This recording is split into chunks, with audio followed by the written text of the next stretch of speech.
Give me back the feeling again.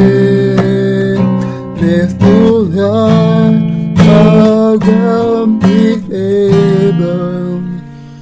In His name we offer come, for the Lord our God is able. God is with us, He will make us start and never leave us. He will never leave us. He will make us. He will never leave us. He will never leave us.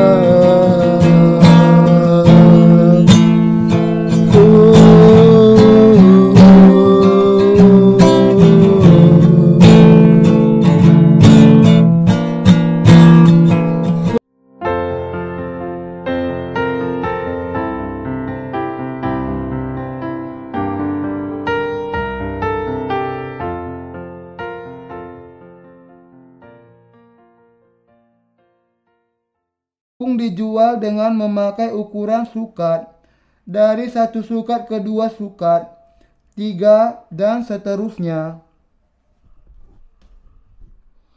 3 sukat tepung terigu itu bukan ukuran yang sedikit, tetapi ukuran yang mencukupi untuk memberi makan orang dalam sebuah pesta untuk 1 desa. Yesus mengatakan bahwa kerajaan surga itu seumpama ragi yang diadukkan ke dalam 3 sukat tepung terigu. Ini berarti bahwa sementara Injil air dan Roh itu sama kecilnya seperti sebuah biji sesawi, ketika kebenaran ini ditaburkan di dunia ini, maka ia akan berkembang di dalam hati manusia, semua manusia di dunia ini. Dengan kata lain, Injil air dan Roh, yang adalah Injil kerajaan surga, akan berkembang luas dan lebar, sehingga semua orang yang hidup di dunia ini akan bisa datang dan mendengar firman ini tanpa kecuali. Dan itu juga berarti bahwa kuasa Injil ini cukup untuk menyelamatkan semua manusia dari dosa. Injil ini lebih dari cukup untuk menyelamatkan semua orang, dan ia akan berkembang ke seluruh penjuru dunia ini. Jadi ketika saya membaca bagian ini, saya memiliki segala keyakinan bahwa firman Allah memang akan berkembang ke seluruh dunia. Ada begitu banyak negara pulau yang kecil yang belum pernah saya dengar namanya. Tetapi bahkan untuk negara-negara yang kecil dan jauh itu, Injil yang benar akan disebarkan, dan tidak akan ada satu negara pun di mana Injil ini tidak akan masuk ke dalamnya. Saya yakin demikian karena Yesus mengatakan bahwa kerajaan surga itu seumpama ragi yang diadukkan ke dalam 3 sukat tepung terigu. Tanpa kecuali, Injil air dan Roh ini akan disebarkan ke seluruh penjuru dunia ini. Bahkan ia akan disebarkan juga di Korea Utara, dan ia juga akan bisa masuk bahkan bukan hanya negara-negara Arab, tetapi juga negara-negara yang kecil, negara pulau yang tidak dikenal. Ini karena Tuhan sendiri mengatakan bahwa Injil air dan Roh itu seumpama ragi. Meskipun kita sendiri mungkin tidak memiliki cukup kuasa atau harta, Injil air dan Roh itu memiliki kuasa yang luar biasa.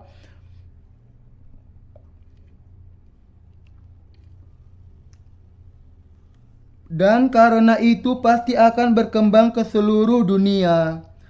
Bukankah memang demikian? Inilah sebabnya dengan iman kita harus mempersiapkan kemampuan kita untuk dengan sepenuh kekuatan kita memberitakan Injil air dan Roh. Injil yang benar pastilah akan tersebar ke seluruh penjuru dunia. Injil itu akan memenuhi dunia. Dengan memiliki iman ini, apa kemudian yang harus kita lakukan? Ketika kita sampai kepada rangkaian pemikiran yang demikian, kita memahami bahwa semua ciptaan adalah milik Allah, dan kita sampai kepada kesimpulan bahwa kita harus berdoa kepada Tuhan untuk memberikan kepada kita sarana keuangan untuk memberitakan Injil ini ke segala tempat. Kita harus berdoa kepada Allah untuk memberikan 100 kali lipat dengan apa yang ada pada kita sekarang. Bukan 1000, 1.000.000 kali lipat, sehingga kita bisa memberitakan Injil ke segala penjuru dunia dalam waktu yang sesingkat mungkin. Karena Allah berbicara kepada kita tentang Injil yang penuh kuasa ini dan menyatakannya kepada kita bahkan sebelum dunia dijadikan, Ia pastilah akan menyebarkan Injil ini ke seluruh dunia dengan sempurna. Saya percaya, tentu saja, bahwa Ia akan dengan segera menggenapinya. Iman saya bukannya tidak berdasar, tetapi secara nyata berakar kepada firman Allah, sehingga saya bisa dengan benar percaya kepada firman Allah dari lubuk hati yang terdalam. Kalau seseorang petani terus-menerus bertanya-tanya, apakah akan hujan atau tidak, dan hanya keluar masuk untuk melihat cuaca saja, ia tidak akan mengumpulkan hasil panenan ketika musim menuai itu tiba. Ketika firman Allah mengatakan sesuatu, kita harus memiliki iman atas firman-Nya itu dan mengatakan, ya, pasti semuanya akan terjadi sebagaimana yang tertulis. Dan firman air dan roh itu akan memampukan kita untuk percaya bahwa adalah firman yang menjadikan kita sebagai umat Allah dan memungkinkan kita untuk masuk ke dalam kerajaan Allah. Kita harus memahami bahwa Injil air dan roh yang penuh kuasa itu adalah firman kebenaran tentang pengampunan dosa, dan kita harus memahami bahwa Injil ini akan memenuhi seluruh dunia ini sampai kepada kepenuhannya, dan kita harus percaya juga demikian. Saya salah satunya percaya akan hal itu. Apakah Anda juga percaya? Apakah Anda mengenal Injil air dan roh? Apakah Anda percaya bahwa Injil air dan roh adalah kebenaran yang memampukan Anda untuk menjadi umat di dalam kerajaan Allah? Apakah Anda percaya bahwa Injil air dan roh akan memenuhi dunia ini? Allah sudah menyatakan hal ini kepada kita. Dengan menyatakan Injil ini ke seluruh dunia, Allah pasti akan menggenapi rencananya. Mari kita beralih ke Matius 13 ayat 36 sampai 43. Maka Yesus pun meninggalkan orang banyak itu, lalu pulang. Murid-muridnya datang dan berkata kepadanya, jelaskanlah kepada kami perumpamaan tentang lalang di ladang itu. Ia menjawab katanya, orang yang menabur benih baik ialah Anak Manusia.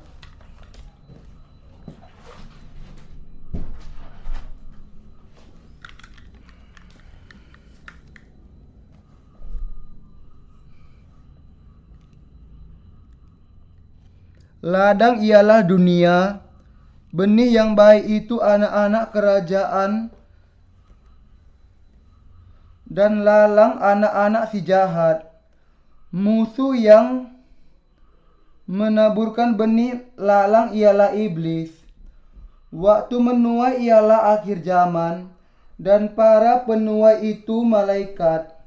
maka seperti lalang itu dikumpulkan dan dibakar dalam api, demikian juga pada akhir zaman Anak Manusia akan menyuruh malaikat-malaikatnya dan mereka akan mengumpulkan segala sesuatu yang menyesatkan dan semua orang yang melakukan kejahatan dari dalam kerajaannya.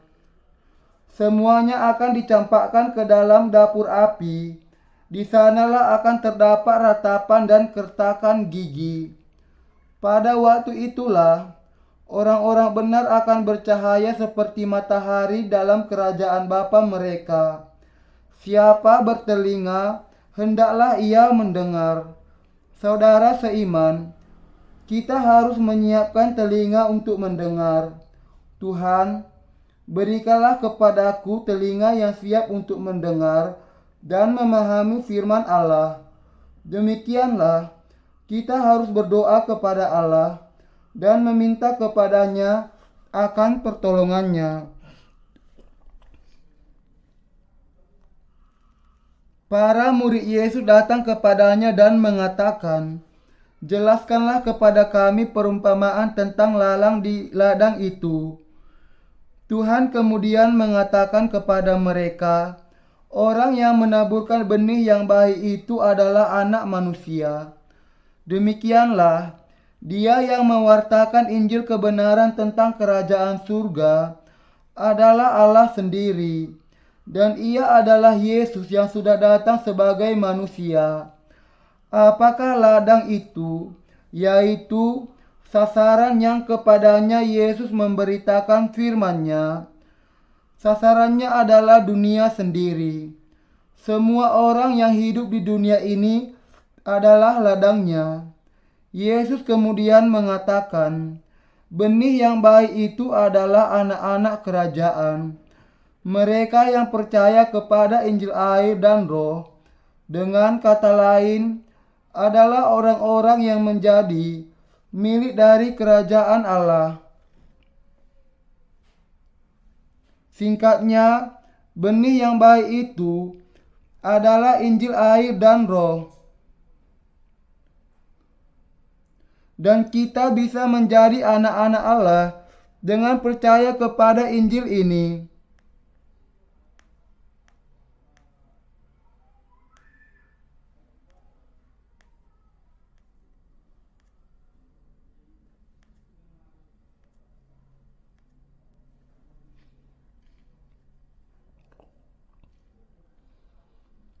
Anak-anak Allah adalah benih yang baik, dan pada saat yang sama mereka juga menaburkan benih yang baik dalam ketaatan kepada Tuhan mereka.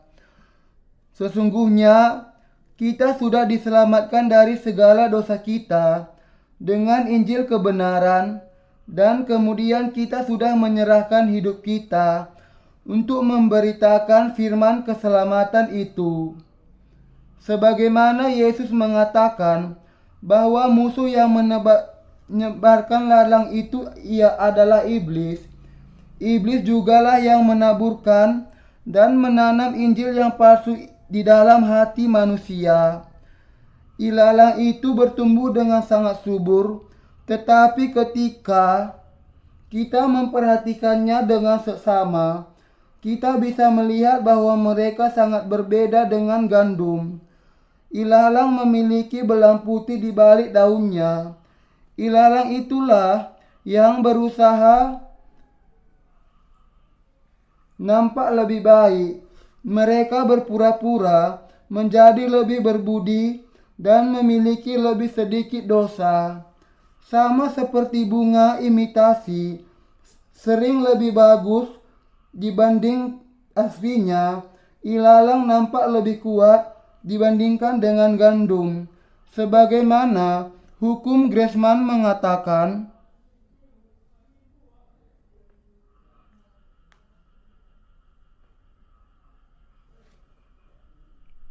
uang yang buruk mengusir kebaikan. Ilalang sudah bertahan di sepanjang sejarah kekristenan dan menjadi mayoritas mutlak di dalam kekristenan zaman ini. Tetapi yang jelas adalah bahwa ilalang itu akan dikumpulkan dan kemudian akhirnya dibakar dengan api. Yesus mengatakan bahwa ilalang itu adalah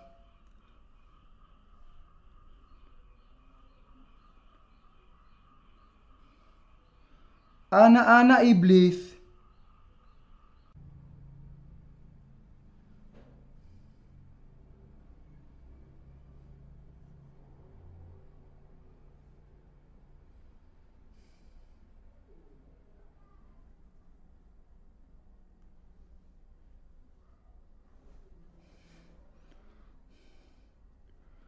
Adalah si jahat yang menaburkannya. Musuh Allah, musuh kita, adalah si jahat itu. Yesus mengatakan bahwa benih yang baik di sisi lain ditaburkan oleh anak-anak Allah. Ia mengatakan bahwa benih yang baik itu adalah anak manusia.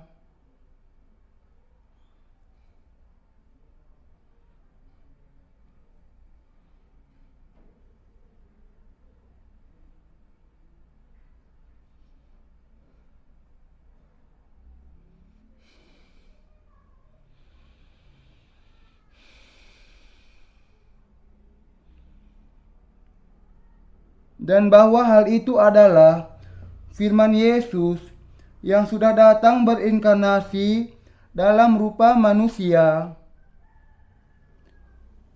Tuhan kita datang ke dunia ini dan sudah menyelamatkan kita melalui Injil air dan Roh. Tuhan menanggung segala dosa kita melalui baptisannya, mati di atas kayu salib, bangkit kembali dari kematian, dan dengan itu sudah menyelamatkan kita.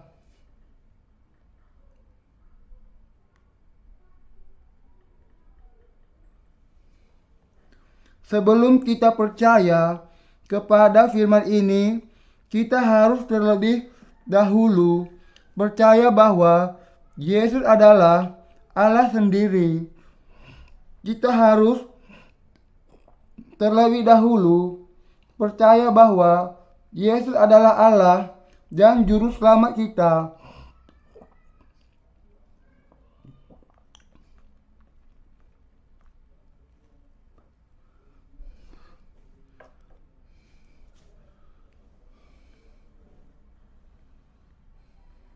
Sebelum kita percaya kepada firman ini, kita harus terlebih dahulu percaya bahwa Yesus adalah Allah sendiri.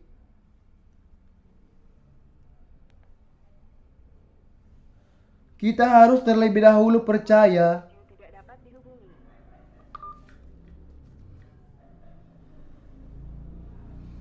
bahwa Yesus adalah Allah dan juru selamat kita.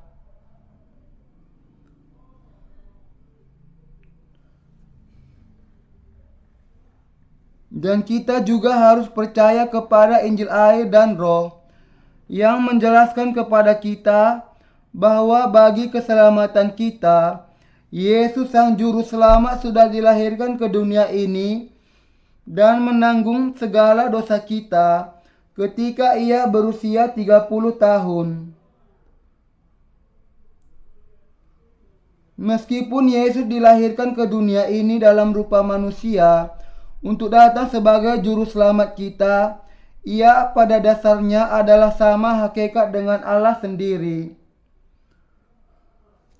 Meskipun demikian, Ia tidak memamerkan keilahiannya, tetapi Ia menjalani kehidupannya selama 33 tahun dalam kerendahan dan kelemah lembutan, semuanya untuk menyelamatkan kita. Ia berdiri di sisi kita, menanggung segala dosa kita, menanggung hukuman bagi dosa-dosa kita, mati menggantikan kita, bangkit kembali dari kematian, menyatakan kuasa kebangkitannya untuk memberikan kehidupan kepada kita, menggenapkan keselamatan kita sampai sempurna, dan sudah menjadi Allah atas keselamatan sempurna kita. Alkitab dengan jelas menyatakan bahwa Yesus adalah Allah yang benar dan kehidupan kekal. 1 Yohanes 5 ayat 20. Inilah sebabnya kita harus percaya kepada Yesus sebagai Allah kita. Kita harus percaya bahwa Yesus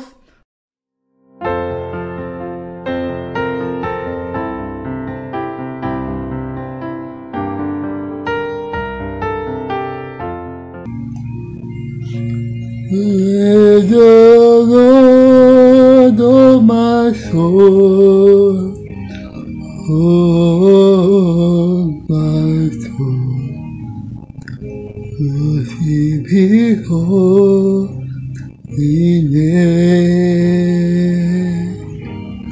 Sing like never before, oh my soul, I worship your holy name.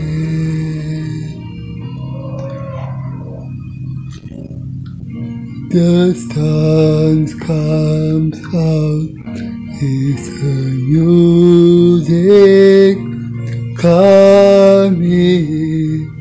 It's time to sing your song again.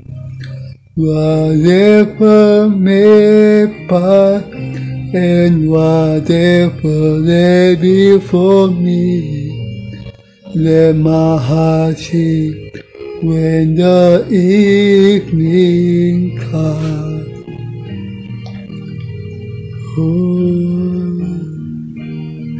Let the Lord, oh my soul, oh my soul, worship His holy name.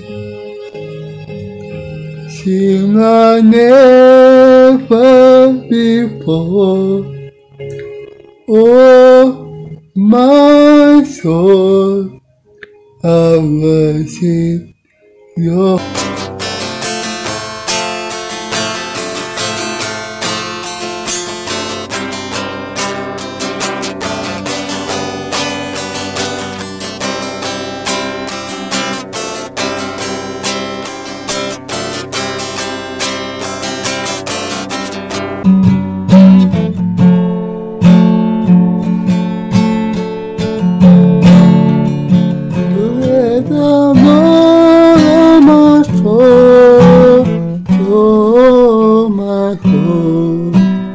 worship His holy name.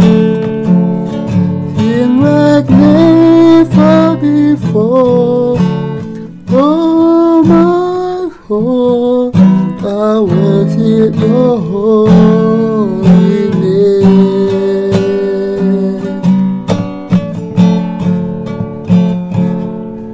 The sun's come up and the new day coming. It's time to sing your song again. Whatever may pass and whatever lay before me, let my heart sing when the evening comes.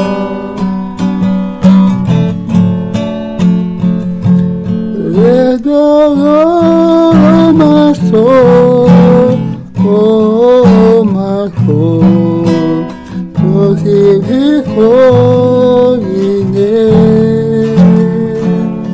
Sing like never before, oh my soul, I worship your holy name.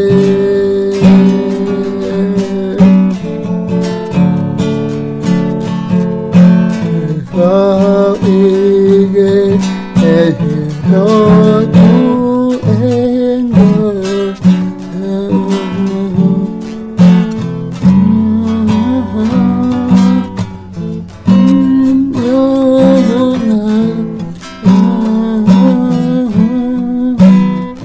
Dan kau sendirian awet juga.